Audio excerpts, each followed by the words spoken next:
지난달 25에서 27일 부산에서 열린 한아세안 특별 정상회의를 계기로 한국과 아세안 국가들 간의 국방 및 방위산업 협력이 확대될 것이라는 기대가 높아지고 있다. 특별정상회의 기간 정부는 아세안 정상 및 주요 인사들을 대상으로 적극적인 방산 세일즈에 나섰다. 마하티르 빈 모하마드 말레이시아 총리는 25일 경남 사천 한국 항공우주산업을 방문해 FA-50 경전투기와 수리온 헬기 등을 둘러봤다. 동행한 왕정홍 방위사업청장은 국산 항공기의 우수성을 설명하면서 관심과 지원을 요청했다. 하산알 볼키아 브루나이 국왕은 같은 날 경남 김해 공군 제5공중기동 비행단을 방문해 FA-50 경전투기와 수리온 헬기 KT-1 기본 훈련기를 견학하고 FA-50에 직접 탑승했다. 현재 아세안 국가들은 테러 위협과 해적 단속, 중국의 남중국해 진출 대응 등을 위해 군사력을 증강하고 있다. 첨단 무기를 필요로 하는 것이 아닌 만큼 FA-50이나 한국형 전투기를 비롯한 국산 무기 수요도 충분할 것으로 보인다.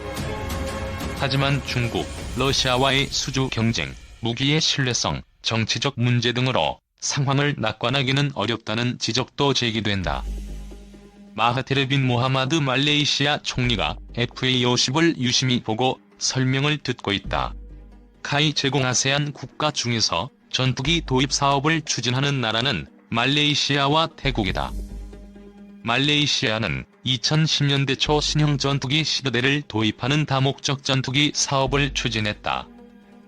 당시 후보 기종은 미국 보잉 FA-18, 유럽 에어버스 타이푼 등 세계 최고 수준의 성능을 자랑하는 대형 전투기였다. 하지만 경제 문제로 사업은 계속 지연됐고 기다림에 지친 외국 업체들은 철수했다. 하지만 말레이시아 공군이 운용 중인 영국제, 이탈리아제 훈련기의 노후화와 더불어 러시아제 수호이-30 전투기 가동률 저하 등의 문제가 심각해지면서 경전투기 사업이 새롭게 부각됐다. 가동률이 높고 훈련과 지상 공격 임무를 겸하는 경전투기를 도입해 전력 공백을 메우려는 것이다. 이와 관련해 말레이시아는 올해 초 해외 업체에 정보 요청서를 발송, 사업 추진 움직임을 본격화한 상태다. 후보 기종으로는 FA-50 외에 이탈리아 레오나르도 M346, 인도 힌두스탄 항공 테자스, 중국과 파키스탄이 합작 개발한 JF-17, 러시아 야코볼레프 야쿠-132 거론된다. 태국에 판매된 FA-50TH 경공격기가 활주로를 이룩하고 있다. 카이 제공 현재 상황에서는 FA-50과 JF-17이 경합할 가능성이 높다는 평가다. 말레이시아는 러시아제 전투기의 낮은 가동률 문제로 어려움을 겪어왔다. 테자스는 인도에서도 실전 배치가 진행 중이다. 반면 JF-17은 파격적인 저가 공세를 취하면서 다기능 이상 배열 레이더와 중국제 중거리 공대공 미사일 및 정밀유도 폭탄 등을 장착할 수 있는 능력을 갖춰나가고 있다. 파키스탄이 110여 대를 운용 중이라 규모의 경제도 갖춘 상태다.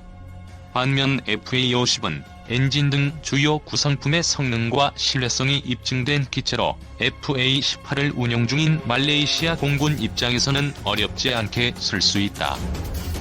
말레이시아 공군도 FA-50의 호의적인 것으로 전해진다. 필리핀이 이슬람 반군 진압 작전에서 FA-50을 활용한 덕분에 실전 경험도 갖춘 상태다. 다만 가격이 비싸고 공격력에 한계가 있다는 것은 약점으로 지적된다. 필리핀도 내년부터 신형 전투기 도입을 추진할 움직임이다. 필리핀은 12대를 운용 중인 FA-50을 추가 도입하는 방안을 검토하고 있다. 이와 더불어 유럽 에어버스사의 타이푼, 러시아 수호이사의 수호이-30, 스웨덴 사브사의 그리펜, 미국 로키드 마틴사의 F-16 중 하나를 구매하는 계획도 고려 중이다. 이슬람 반군 소탕 작전에서 FA-50이 활약하기는 했지만 중국의 남중국해 진출 견제 등을 위해 필리핀이 고성능 전투기 도입으로 선회할 가능성도 배제할 수 없다. 마하티르 빈 모하마드 말레이시아 총리에게 카이 안현호 사장이 FA50 모형을 전달하고 있다. 카이 제공. 현재 FA50 외에도 잠수함, 호위함, 장갑차를 비롯한 다수의 군사장비들이 아세안 국가에 판매된 상태다. 인도네시아에 6척을 판매한 잠수함은 추가 수주 가능성이 제기되고 있으며 필리핀 장갑차 사업에도 국산 장갑차가 후보 기종으로 거론된다. 하지만 정치적, 경제적 변수가 적지 않다는 점에서 낙관하기에는 이르다는 지적도 많다. FA50의 원형인 T50 훈련기는 세계 시장에서 대당 2,500만 달러 정도로 평가받는다. 반면 경쟁 기종인 중국, 파키스탄 합작 개발 기종인 JF-17 전투기는 FA50보다 값이 싸다. 여기에 JF-17은 사거리가 100km 이상인 중국제 중거리 공대공 미사일과 정밀 유도무기, 파키스탄제 공대지 미사일 등을 탑재할 수 있다. FA50도 카이를 중심으로 스나이퍼 포드 장착 등의 개량이 진행 중이지만 타격 범위 제한 문제는 아직 해결되지 않고 있다. 아세안 국가들은 냉전 시절 미국과 구소련 사이에도 독자적인 노선을 추구했던 비동맹 노선의 전통을 갖고 있다. 특정 강대국에 치우치지 않는 외교안보 정책을 구사하는 국가가 많다. 따라서 특정 국가의 무기로 자국 군대를 무장하지 않고 후속 군수 지원이 번거롭더라도 무기 도입선을 다변화한다. FA50은 현재 미국제와 국산 무장을 사용한다. 하지만 아세안 국가 중에서 유럽과의 관계를 고려해 FA50을 도입하되 항공무장은 유럽제를 쓰려는 나라들은 FA50을 선택하기 어렵다. 중국이 막강한 정치력과 경제력을 앞세워 아세안 방산 시장을 공략하려는 상황에서 새로운 정책을 수립하지 않으면 FA50을 비롯한 국산 무기는 아세안에서 밀려날 수도 있다. 아세안 국가들을 대상으로 한 신사업 모델이 필요하다는 지적이 제기되는 대목이다. 구체적으로는 판매가 아닌 대여 방식의 거래가 있다. 기존에는 항공기를 구매국에 판매하고 대금을 회수하는 방식을 사용해왔다. 하지만 일시의 거액의 예산 지출은 재정적으로 부담스러운 일이다. 구매국과 항공기 10년 대여 계약을 맺고 매년 임대료를 받으면 제작사는 임대료를 통해 대금을 일부 회수하고 구매국은 꼭 필요한 만큼 예산을 지출해 경제적 효과를 거둘 수 있다. 임대 기간이 끝나면 구매국에 판매해 남은 대금을 일시에 회수하거나 임대 계약을 연장해 임대료를 계속 받을 수도 있다. 구매국이 더 이상 운영하지 않겠다고 하면 회수해 정비한 뒤 다른 나라에 빌려주면 된다. 국산 항공기를 이용해 조종사와 합동 최종 공격 통제관 등을 양성하는 교육기관을 아세안 지역에 설립하는 방안도 있다. JTAAC는 적진에서 타격 목표의 좌표를 아군 측에 통보, 화력을 유도하는 임무를 수행한다.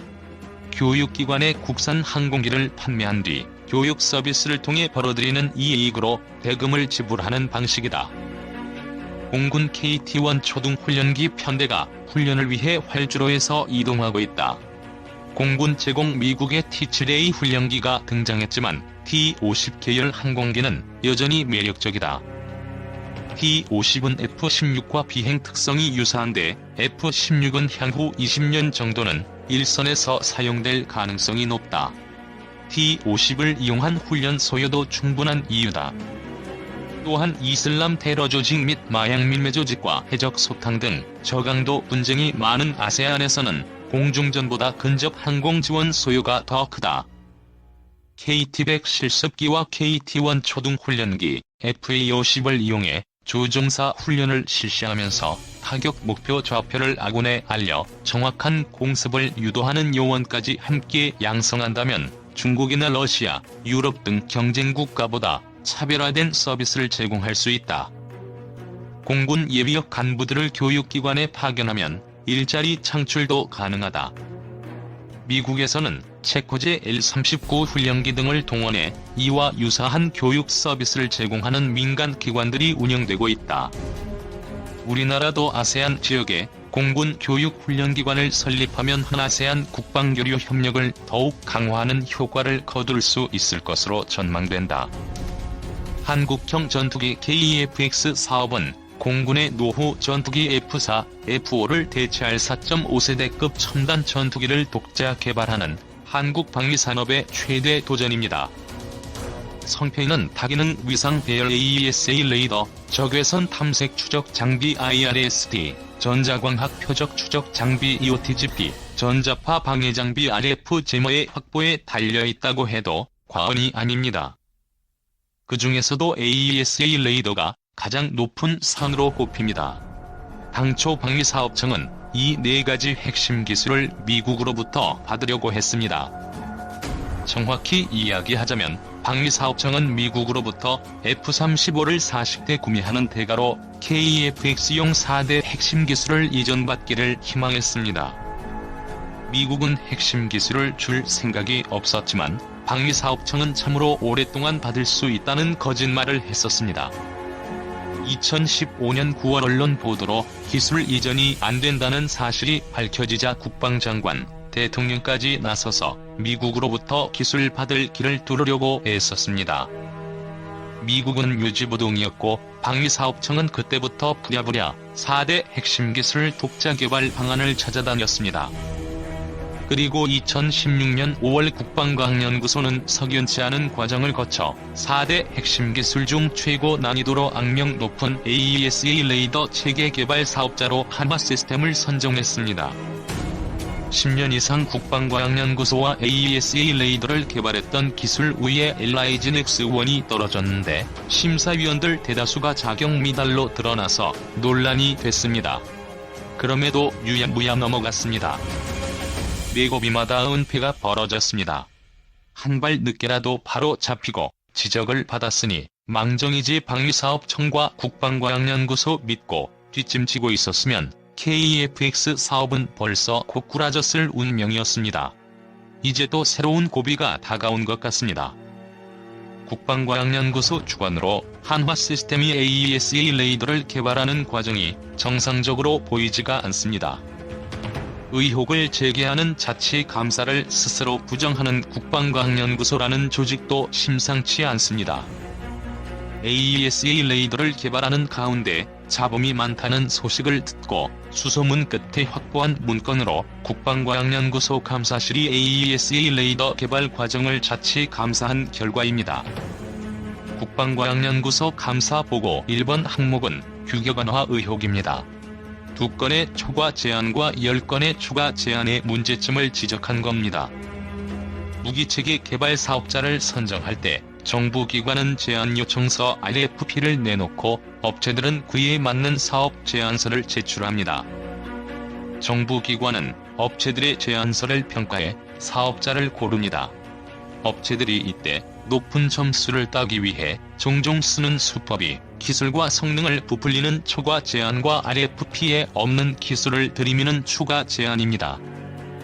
한화 시스템은 이런 초과 제한을 2건, 추가 제한을 10건 했습니다. 초과 제한 2건은 AESA 레이더의 핵심 성능인 최대 추적거리와 최대 동시표적 추적수를 과도하게 높게 잡은 겁니다. 레이더 개발 전문가 A씨는 2018년 정찰위성 사업 때는 LIG NEX1이 초과 제한 1건 했다고 사업권을 박탈당했다. 초과 제한을 2건이나 했는데 사업비 1,300만 원 깎는데 그쳤다면 누가 뭐라고 해도 업체 특혜다라고 목소리를 높였습니다.